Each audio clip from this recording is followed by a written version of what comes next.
I'm Insomniac, and this is the Invicta iForce model 22186.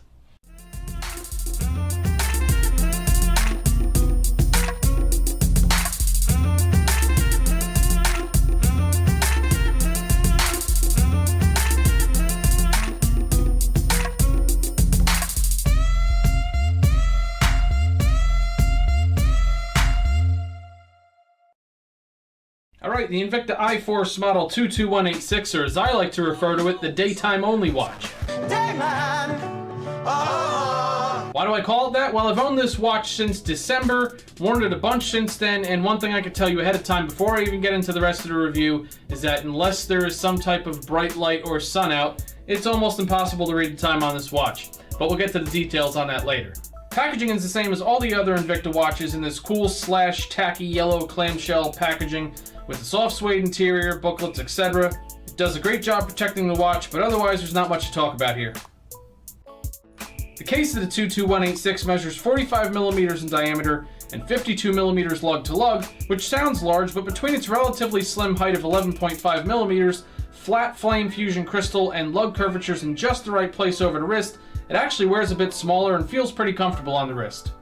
The case and bezel are done in dark brushed stainless steel, kind of a gunmetal gray with an almost polished satin kind of look to it, which I find to be very appealing. The screw-down case back is also stainless steel and contains a mixture of light engraving and applied text, which tells you a few things about the watch, including the crystal type, model number, case material, and that it's 100 meters water resistant, which I can't confirm or deny, being that I've never taken it for a swim.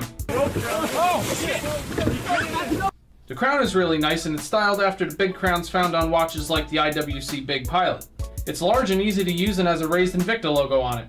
The dial of this watch is interesting, and it's actually the main reason why I have this watch at all. The dial's actually made of metal and has a faint texture to it, while the section containing the printed hour and minute track at the outer edge of the dial is very slightly raised, and that raised section carries on to the section of the dial with the printed Invicta name and the day indicator. The day indicator is one of the coolest things about this dial. It's a vertical list of day abbreviations with a white dot next to each one, with a red dot indicating the current day. There's a date indicator located near 3 o'clock, black numeral on a white disc, which works aesthetically because of the white dots seen on the day indicator.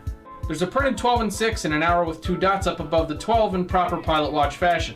The hands are actually really cool. They're sword-shaped hands done in a kind of black chrome with dark gray filling, and 2 drastically different lengths between the minute and hour hands so you don't confuse the two. And one of the most thoughtful parts of the hand design is how Invicta skeletonized the lower halves of both of those hands, so that if the hands are over the day indicators, you can still see what day it is. The second hand's really nice too, also done in that kind of black chrome finish with a really great tip design which is accented with red edges. Not only does that one piece of color really add something cool to the dial, but it's a very subtle matching detail to the red day indicator. The length and style of the hands are excellent on this dial.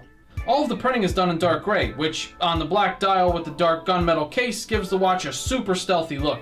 The one big drawback to the dark stealthy printing on the black dial, though, is the fact that with no lume and black chrome hands filled with matte gray, you can't read the time in low light or dark situations at all. It's very legible and aesthetically pleasing in good light, but outside of that, it's basically useless. The movement of this watch is a Japanese movement, caliper VX43E21C.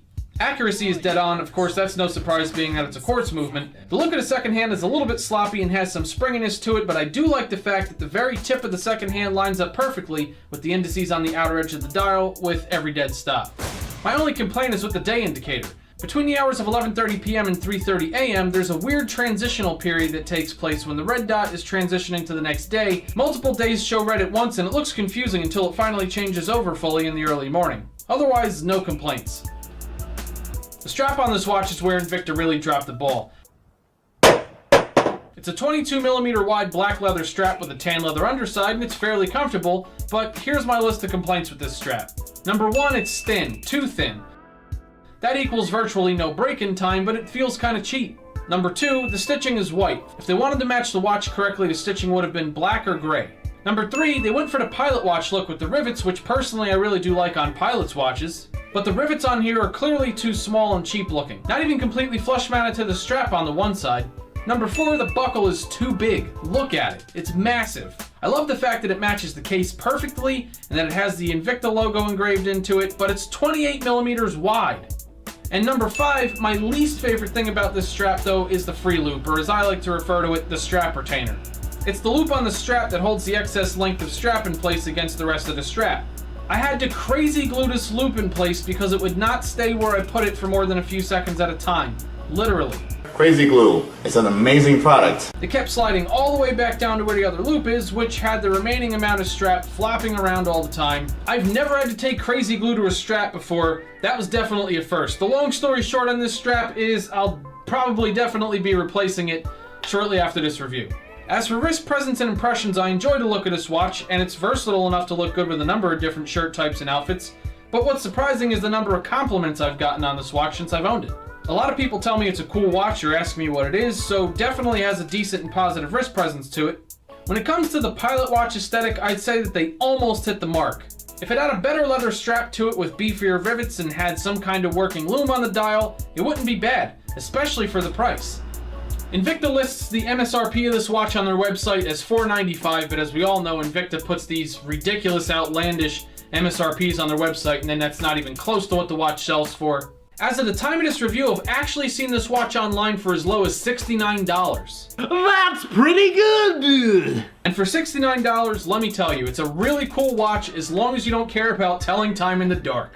On a scale from 1 to 10 Mike Tysons, keeping fit, finish, quality, style, value for your dollar, etc. in mind, I'd give it 6.5 Mike Tysons. Put a better strap on it and I'd say 7.5 Mike Tysons. Put a better strap on it and give it some loom and it would be up around 8.5 Mike Tysons, especially for $69. So yeah, I mean the way it is, 6.5 Mike Tysons. If you have one of these watches by any chance, leave a comment. If you have any Invicta watches that you want to share your comments on, go ahead and leave a comment. Or if there are any type of watches that you want to see me review, or any watches that you want to send in to lend for a review that you want to see reviewed on the channel, feel free to either leave a comment or send me an email at shouldismokethis@gmail.com. And thank you all for watching.